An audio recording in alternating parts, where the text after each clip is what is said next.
У вас болит горло, тогда делайте массаж точки ЦИ, ШЕ. ЦИ значит воздух, ШЕ хранилище, хранилище воздуха.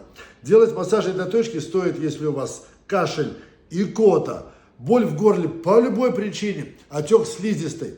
Точка эта находится чуть выше ключицы. Смотрите, если поворачиваю шею в сторону, напрягается вот эта вот жила, да, вот между ключицей и вот этой жилой наверху находится эта точка. С одной стороны, видите, вот напрягается, и с другой стороны. Делайте массаж этой точки надавливающими движениями примерно 50-60 повторений. С каждой стороны попеременно, и будьте здоровы.